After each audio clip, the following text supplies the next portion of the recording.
नमामि धन्वन्तरिमादिदेवम् सुरासुरैर्वन्दितपादपद्मम् लोके जरारुभयमृत्युनाशनं दातारमीशं विविधौषधीनां शङ्खं चक्रं जलौकां दधतं मृतघटं चारुदोर्भिश्चतुर्भिः सूक्ष्मस्वच्छातिरुद्यं शुकपरिविलसन् मौलिमम्भोजनेत्रं कालाम्भोदोज्ज्वलाङ्गं कटितटविलसच्चारुपीताम्बराढ्यं वन्दे धन्वन्तरीतं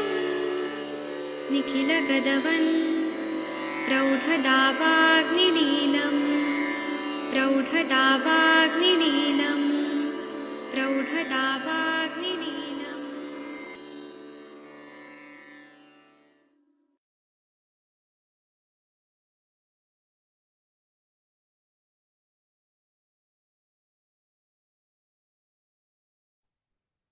प्रणाम सभी लोग को। मैं वैद्य अरविंद पाठक आप सभी लोग का स्वागत करता हूँ। सभी लोग को कोटि कोटि प्रणाम करता हूँ।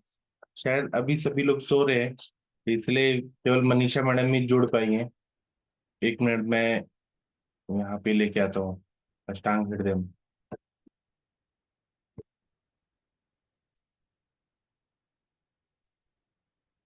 हाँ मनीषा मैडम, आप अगर सुन पा रही हैं तो आप ही शुरू करेंगी।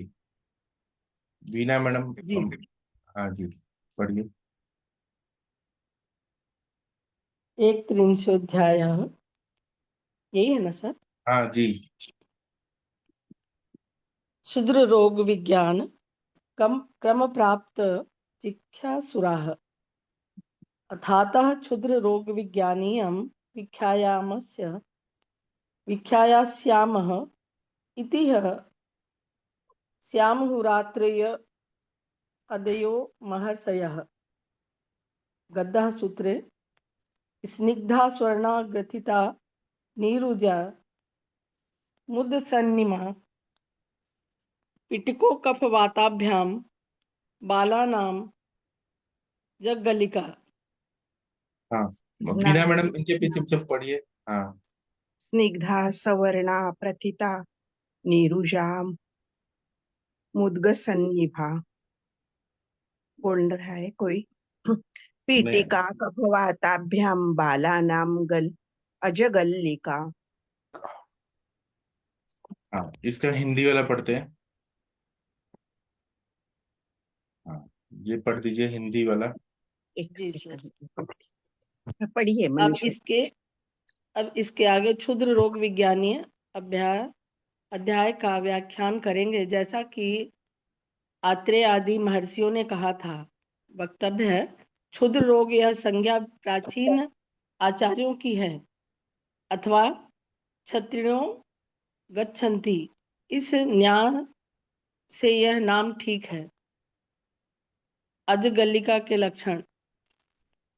अजगल्लिका स्निग्ध त्वचा के समान वर्ण, ग्रथित वेदना रहित तथा मूंग के समान पिटिका को अजगल्लिका कहते हैं।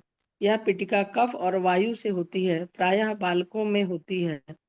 यह प्रख्या के लक्षण। नीचे वाला है सर। नहीं अभी रुकिए, अब इसके आगे शुद्ध रोग विज्ञानी अध्याय का व्याख्यान करेंगे। जैसे कि आत्रेय आदि महर्षियों ने कहा था, शुद्र रोग यह संज्ञा प्राचीन आचार्यों की है और क्षत्रिणो गच्छन्ति, इस न्याय से ये नाम ठीक है। क्षत्रिणो गच्छन्ति न्याय जो है इसमें बताते हैं कि बहुत सारे लोग छाता लेके जा रहे हैं। छत्र मतलब छाता, छाता लेके जा रहे हैं तो एक दो लोगों ने छाता नहीं लिया है, लेकिन हम लोग क्या बोलते हैं कि सब लोग छाता लेके जा रहे हैं। तो उसी तरह से शुद्र रोग जो है उसमें जो भी व्याधियां बताइए, कुछ कुछ छोटी छोटी तो है ही ज्यादातर, लेकिन एक दो बड़ी भी हैं, स्किन डिजीज। लेकिन हम शुद्ध रोग क्षत्रियो गच्छन्ति न्याय से ज्यादातर सबको शुद्ध रोग बोलते हैं। फिर पहला व्याधि है अज्जगलिका। तो इसमें बोल रहे हैं कि स्निग्ध त्वचा के वर्ण जैसी ग्रथित वेदना रहित और मुंह के समान पिटिकाएं हो जाती हैं, उसको हम अज्जगलिका कहते हैं। यह पिटिका कफ और वायु से होती है, यह प्रायः बालकों में होती है। इसका टीका पढ़ते हैं। जी। हाँ, ये पढ़ दीजिए टीका। बालाना कफवाताभ्या स्निग्धादि गुणयुक्ता पीटिका अजगल्लिकाख्या स्यात्। हाँ, पहला जो बताया शुद्ध रोग विज्ञान कर्म प्राप्तमाचिक्याख्य सुराहा, मतलब शुद्ध रोग विज्ञान बता रहे हैं क्रम प्राप्ति से उसका उन्होंने वर्णन किया है, क्रम से। बालानाम कफ वाताभ्याम, बच्चों को, षष्ठी बहुवचन है, बच्चों को कफ और वायु दोनों से स्निग्धादि गुणयुक्त पिटिका हो जाती है, जिसको हम अजगल्लिका ऐसा कहते हैं। चलिए, आदरणीय वीणा मैडम जी, आप ये वाला श्लोक पढ़ दीजिए, ये वो प्रख्या वाला। यव प्रख्या ताभ्यां मांसाश्रिता घना। बोलिए सब यव लोग। प्रख्या यव प्रख्या ताभ्यां ताभ्यां आंसता घना। चलिए 1 मिनट, हम इसका हिंदी वाला पढ़ते हैं।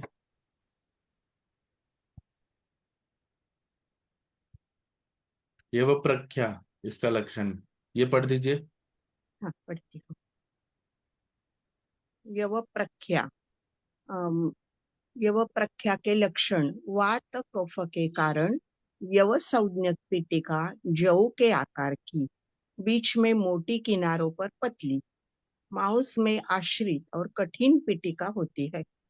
हाँ, वात और कफ के कारण यह संज्ञक पिटिका, जिसको जौ के संज्ञा वाली पिटिका जौ के आकार की होती है, बीच में मोटी, किनारों में पतली होती है, और एकदम जैसा जौ होता है वैसे मांस में आश्रित और कठिन पिटिका होती है। इसका टीका पढ़ना है। हाँ, पढ़ती हूँ। हाँ, पढ़िए। ताभ्याम वातकफाभ्याम यव प्रख्या यव संज्ञा, सा यव प्रख्या यवाकारा, मांसाश्रिता घना कठिना च। हाँ, उनमें वात कफ के वजह से, दोनों के वात और कफ के से यव प्रख्या, जौ के जैसा यव संज्ञा नाम का पिटिका होती है, और वो यव के आकार की होती है, मांस में आश्रित होती है, घन और कठिन होती है। जी, इसके बाद वाला श्लोक पढ़ना है। 2 नंबर का जो श्लोक है, आदरणीय सविता मैडम आप पढ़ देंगी। जी, प्रणाम सर, प्रणाम सर। वक्राचालजी वृत्ता स्तोकपूया घनोन्नता, वक्राचालजी वृता स्तोकपूया स्तोकपूया घनोन्नतः, ग्रंथया पंचवा षट्वा कच्छपी कच्छपोन्नता, ग्रंथया पंचवा षड्वा षठा कच्छपि कच्छपि कच्छपोन्नता। कच्छपोन्नता। इसका हिंदी वाला पढ़ते हैं। कच्छपिका के लक्षण प्लीज पढ़ दीजिए। मुख रहित गोल, थोड़ी पूय वाली, घट्ट और उन्नत पीटिका को अलजी कहते हैं। 5 या 6 ग्रंथियां कछुए के समान ऊपर को उठी कच्छपी कही जाती है। वक्तव्य: अरुण दत्त ने अलजी को कच्छपी का विशेषण माना है। उसने केवल कच्छपी पीटिका एक मानी है। अलजी गांव में जब लोग एकत्रित होकर गोलाई में बैठकर बीच में आग जलाकर तापते हैं, उसे अलज कहते हैं। इससे अलजी के समान गोल पीटिका कच्छपी है। हाँ, मुख रहित गोल, थोड़ी सी पोए वाली, घन और उन्नत पिटिका को अलजी कहते हैं।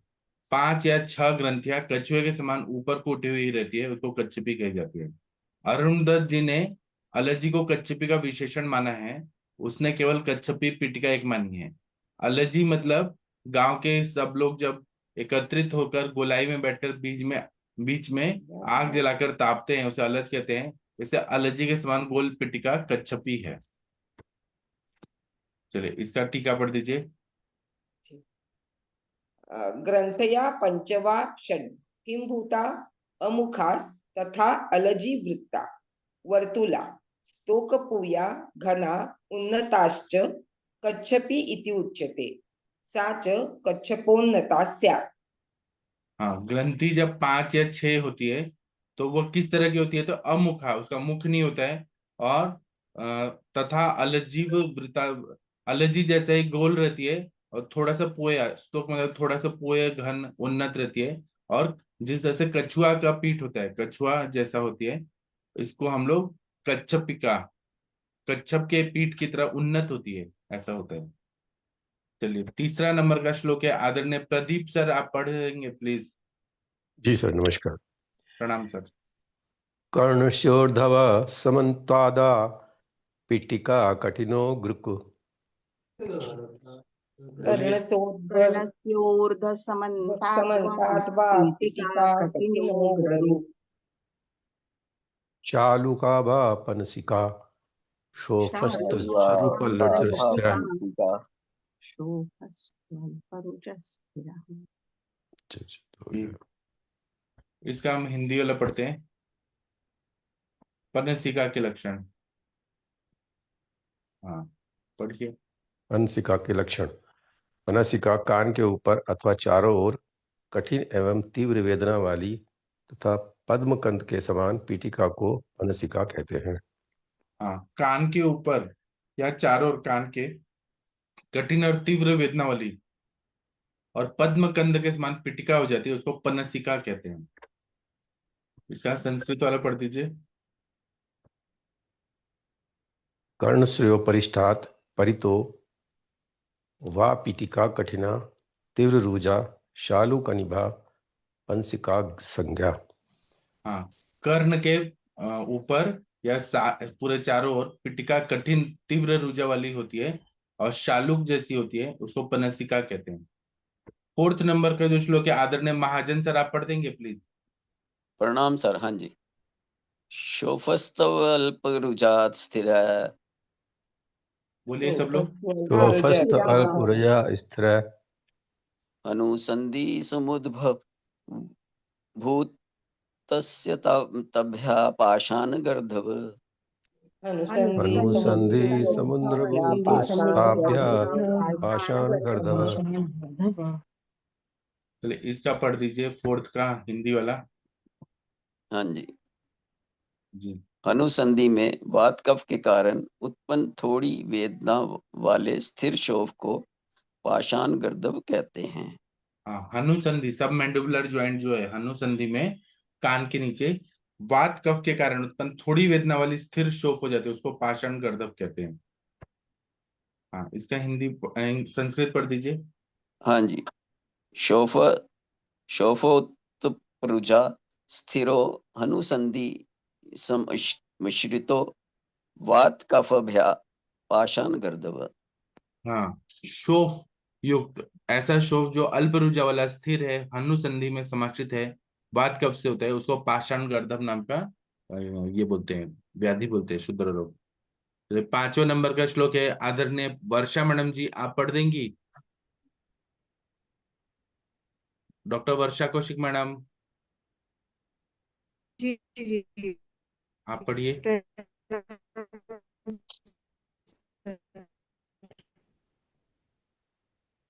आवाज नहीं आ रही है वर्षा मैम। शायद नेटवर्क का प्रॉब्लम है। शाल्मली हाँ, कंटक आकारा पिटिका सरोजो घना। पढ़िए। प्रणाम नहीं आ रही आवाज। आ रही है। हेलो। नहीं है। शाल्मली शाल्मली कंटकाकारा पीठिका सरजो घना। बोलिए सब लोग। शाल्मली कंटकाकारा पट्टिका सरुजा घना।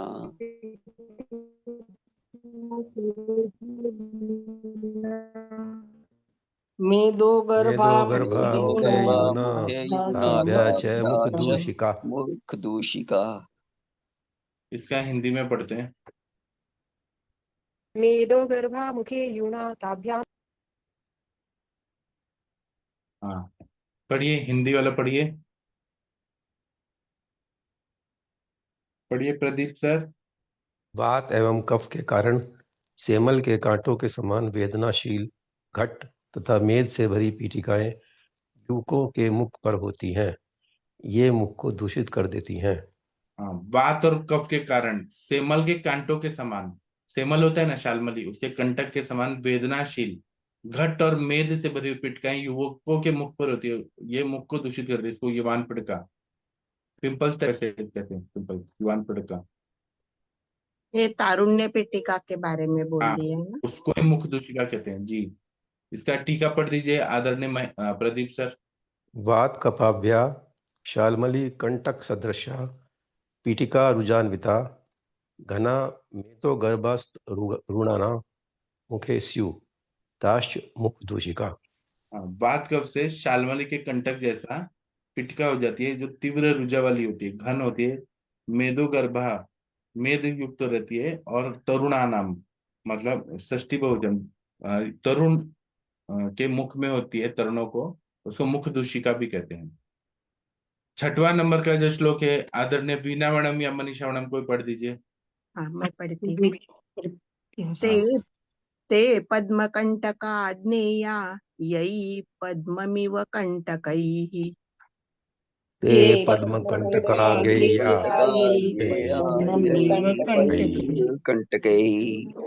चीयते निरुजैः श्वेतैः शरीर कफवातजैः चीयते नुरुजे श्वेतै शरीरे कफवातजैः। हाँ, इसका हिंदी वाला पढ़ते हैं। हाँ, पढ़ती हूँ। हाँ, वेदना रहित श्वेत वर्ण तथा कफवातजन्य जिन कांटों से शरीर कमल के समान भर जाता है उनको पद्मिनी कंटक कहते हैं। हाँ, वेदना रहित है, श्वेत वर्ण वाला तथा कफ वातजन्य जिन कांटों से शरीर कमल के समान भर जाता है, कांटे कांटे जैसा हो जाता है, उनको पद्मिनी कंटक कहते हैं। इसका हिंदी वाला संस्कृत वाला पढ़ दीजिए। हाँ, पद्म कंटकस कंटकस न्यास्ते वेद्या यही कंटकैः निरुजैः श्वेतवर्णैः वातकफजैः पद्ममिव शरीर चीयते।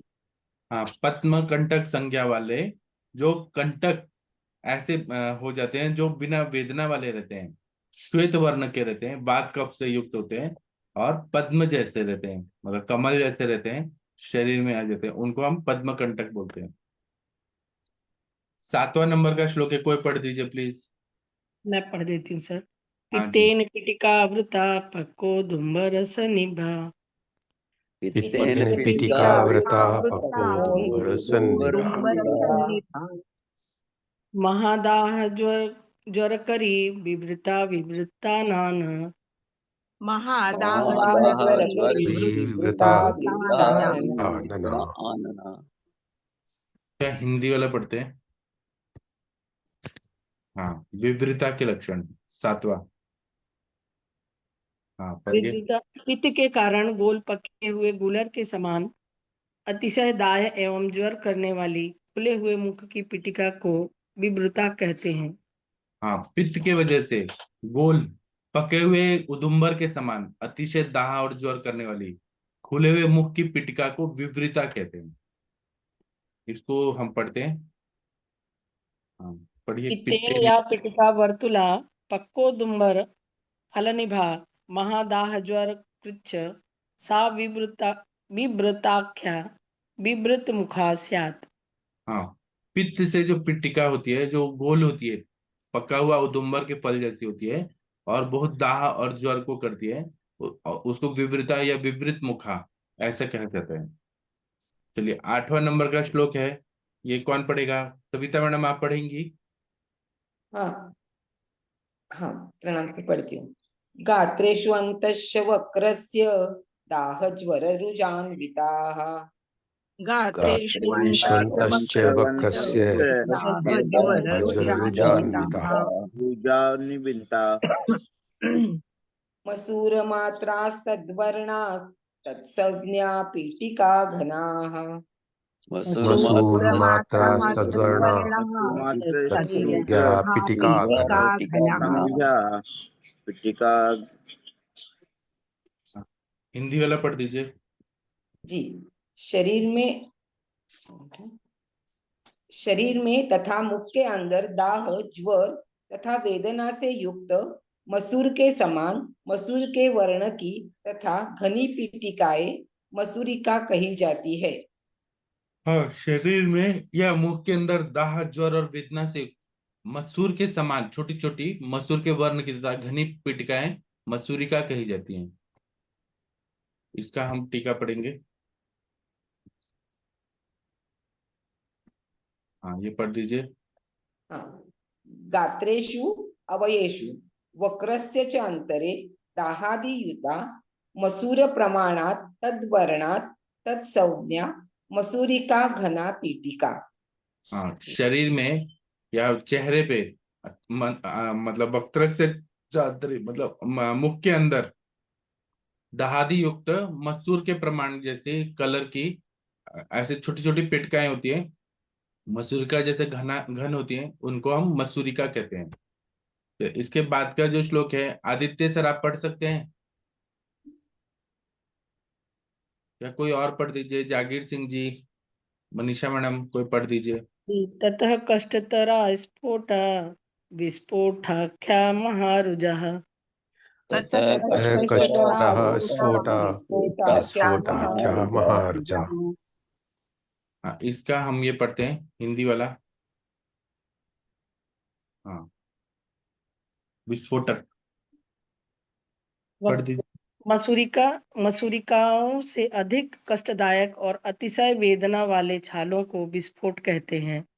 वक्तव्य: ये विस्फोट त्वचा में ही होते हैं, इसलिए कुष्ठ और विसर्प की भांति सर्वधातुगत नहीं होते हैं। जैसा कि कहा है, पित्तम रक्तच्च कुपितम वातेनानुगतम त्वचि अग्निदग्ध निभान विस्फोटान कुरुतः सर्वदेहगान सज्वरान सपरिदाहान विद्यात् विस्फोट कांस्तुन तान। हाँ, मसूरिकाओं से ज्यादा कष्टकारी और कष्टदायक अतिशय वेदना युक्त छाले टाइप हो जाता है, उसको विस्फोट कहते हैं। ऐसा शुद्र रोग होता है, विस्फोट की तरह होता है। ये विस्फोट त्वचा में ही होते हैं, इसलिए कुष्ठ और विसर्ग की भांति सर्व धातुगत नहीं होते हैं, केवल स्किन में ही रहते हैं। और कहा गया है कि पित्तम रक्तम कुपितम वातेनुनानगतम त्वचि, पित्त और रक्त कुपित होने की वजह से और वायु का अनुगत होता है, त्वचा में हो जाता है। अग्निदग्ध निभान, अग्नि से जलने के जैसा स्फोट हो जाता है। पुरुतः सर्वदेहगान, पूरे शरीर में हो जाते हैं। सज्वरान सपरिदाहान, ज्वर युक्त रहते हैं और दाह युक्त रहते हैं, उसको विस्फोटक ऐसे कहा जाता है। इसको हम लोग संस्कृत वाला पढ़ेंगे। हाँ, पढ़िए। जी। ताभ्यो मसूरिकाभ्यो दारुणतमा स्फोटा महारुजा विस्फोट संज्ञा। हाँ, उसमें मसूरिका जैसे ही उससे भी ज्यादा दारुण स्फोट हो जाते हैं, बहुत वेदना युक्त होते हैं, उसको विस्फोट संज्ञा कहा जाता है। 9th नंबर का श्लोक है, कृपया पढ़ दीजिए। कौन पढ़ेगा? मैं पढ़ूं? सर, हाँ हाँ, पढ़िए, कोई भी, राम जी पढ़िए। या पद कर्णिका कारा पिटिका पिटिका चिता या पद्मकालिका चिता सा विद्या बात पित्ताभ्या विद्यावातपिताभ्या। हाँ, इसका हिंदी वाला पढ़ते हैं। हाँ, ये पढ़ दीजिए। कमल की कणिका के आकार की, आगे मोटी मूल में पतली, जो पिटिका दूसरी पिटिकाओं से भरी होती है, उसे विद्या कहते हैं। यह वायु पित्त से होती है। सुश्रुत में इसी को इंद्र विदा नाम से कहा है। हाँ, कमल की कर्णिका के आकार की, आगे मोटी मूल में पतली, ये जो पिटका दूसरी पिटकाओं से भरी होती है, उसे विद्या कहते हैं। यह वायु पित्त से होती है। सुश्रुत में इसी को इंद्र विद्या नाम कहा गया है। चलिए इसकी टीका पढ़ते हैं। हाँ, प्लीज पढ़ दीजिए। पद कर्णिका निभा या पिट्टिका पट कैराचिता सावा सावात्य पित्याभ्या विद्याख्या स्यात्। हाँ, पद्म कर्ण निभा या पिटिका, जो कमल के कर्णिका जैसे रहती है और ऐसी पिटिका रहती है और वात पित्त से होती है, विद्याख्या ऐसे कहा जाता है उसको। पद्म कर्णिका कारा मतलब विद्याख्या। 10th नंबर का जो श्लोक है, प्लीज वीना मैडम आप पढ़ दीजिए। ताभ्यां च गर्दभी ताभ्यां ताभ्यां च गर्दभी गर्दभी मंडला विपलोत्सन्ना सराग पीटिका पीटिकाचितः मंडला विपलोत्सन्ना पीटिका इसका हिंदी पढ़ती हूँ। हाँ, गर्दभी के लक्षण। गर्दभी के लक्षण। वात पित्त से ही गर्दभी पीटिका होती है। यह पीटिका गोल, फैली हुई, उठी हुई तथा सुर्ख पीटिकाओं से भरी होती है। हाँ, वात पित्त से गर्दभी नाम की पीटिका होती है। यह पीटिका गोल, फैली हुई, उठी हुई तथा शुष्क पीटिकाओं से भरी हुई होती है। इसको हम संस्कृत वाला पढ़ते हैं। हाँ। हाँ, प्लीज पढ़ दीजिए। ताभ्यां वातपित्ताभ्या गर्दभी संज्ञा मंडलाकारा विस्तीर्णा तथोत्सन्ना सराग पीटिकैः पीटिकैः उचिता। हाँ, ताभ्याम में वात पित्त से गर्दभी संज्ञा वाला मंडलाकार, विस्तीर्ण और उत्सन्न राग युक्त पीटिका होती है, उसको हम लोग गर्दभी संज्ञा वाला बोलते हैं। चलिए 11 नंबर का श्लोक है, एक पढ़ेंगे फिर रुकेंगे। कोई पढ़ दीजिए प्लीज। हाँ, मैं पढ़ दूं सर। पढ़ देती हूँ। हाँ, पढ़िए। कक्षेति कक्षासन्नेषु प्रायो देशेषु सानिलात् कक्षेति कक्षासन्नेषु प्रायो देशेषु सानिलात् पित्ताद् भवन्ति पीठिका सूक्ष्मालाजोपमा घना पित्ताद् भवन्ति पीठिका लाजोपमा घना। लाजोपमा घना। क्या हिंदी वाला पढ़ते हैं? एक मिनट। हाँ, एक मिनट रुकिए।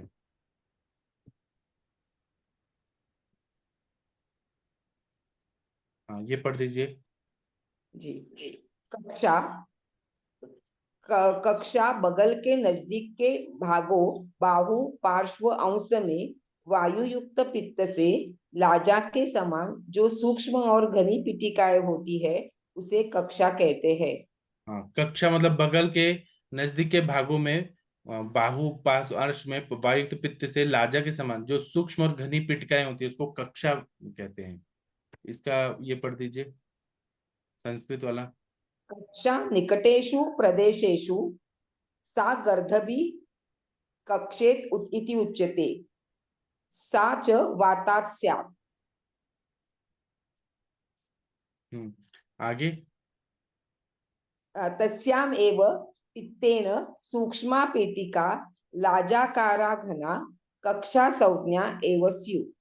हाँ, कक्षा के निकट में प्रदेशों में गर्दभी जो रहती है वो कक्षा गर्दभी जैसी रहती है, उसको हम कक्षा नाम का पीटिका कहते हैं।